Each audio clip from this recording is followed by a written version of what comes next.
बहुत समय पहले की बात है, एक बहुत गरीब इंसान था। उसके साथ उसकी पत्नी और 2 छोटे छोटे बच्चे भी थे। उसका अपने परिवार का पालन पोषण करना बहुत कठिन हो गया था। उसका दिमाग काम नहीं करता था और मन भी अशांत रहने लगा। तभी उसने अपना घर छोड़ने का फैसला लिया।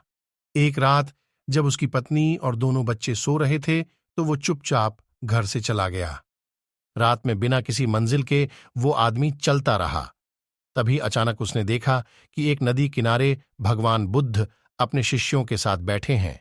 उसी वक्त उसने निर्णय लिया कि वह अब सन्यासी हो जाएगा और भगवान बुद्ध का शिष्य बनकर यहीं रहेगा।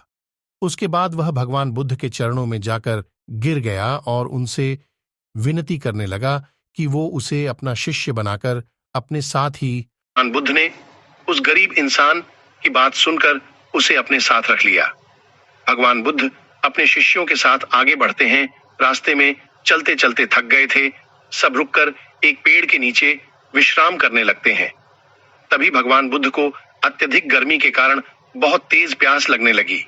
उन्होंने अपने नए शिष्य से कहा, पास में ही एक सरोवर है, तुम जाकर वहां से जल ले आओ।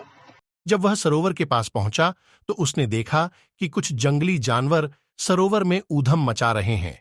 जैसे ही वह सरोवर के ओर पास गया, सारे जानवर वहां से भाग जाते हैं, लेकिन सरोवर में कीचड़ सड़े गले पत्ते ऊपर तैर रहे थे, जिसके कारण उसका मन नहीं मान रहा था। उसने सोचा, इतना गंदा पानी भगवान बुद्ध पिएंगे कैसे? फिर वह बिना पानी लिए वापस लौटता है और आकर बुद्ध से बोलता है, भगवान, उस सरोवर में तो बहुत ज्यादा गंदा पानी है, वो पीने लायक नहीं है। अपने शिष्य की बात सुनकर भगवान बुद्ध थोड़ी देर चुप होकर बोले, जाओ, उसी सरोवर से जाकर पानी लेकर आओ। भगवान बुद्ध का आदेश मानकर वह वापस से सरोवर की तरफ चला गया, लेकिन वह मन में यही सोच रहा था कि भगवान बुद्ध इतने गंदे पानी को कैसे पिएंगे। जैसे ही वह सरोवर के पास गया, वह ये देखकर चौंक गया कि सरोवर का पानी एकदम निर्मल और स्वच्छ हो गया है और अपने स्वभाव में बह रहा है। उसने पानी लिया और भगवान बुद्ध के पास आते ही उनसे प्रश्न करता है, भगवान, थोड़ी ही देर में सरोवर का मैला पानी इतना साफ कैसे हो गया?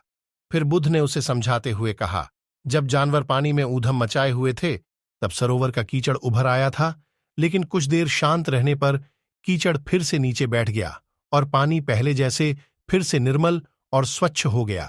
ठीक इसी तरह से हमारे मन की स्थिति भी ऐसी ही होती है। जीवन की कठिनाइयों और भागदौड़ हमारी मन में उथल पुथल पैदा कर देती हैं, जिसके कारण हम बिना सोचे समझे गलत निर्णय ले लेते हैं।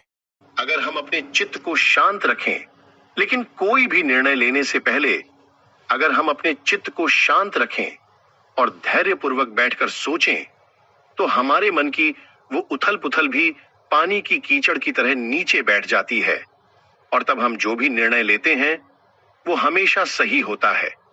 इसलिए बुरे समय में इंसान को अपना धीरज नहीं खोना चाहिए। और जब वह भगवान बुद्ध की यह बातें सुनकर उसका दिमाग खुल जाता है और जब वह शांति से बैठकर सोचता है तो उसे अपनी ही गलती नजर आती है। फिर उसे समझ में आता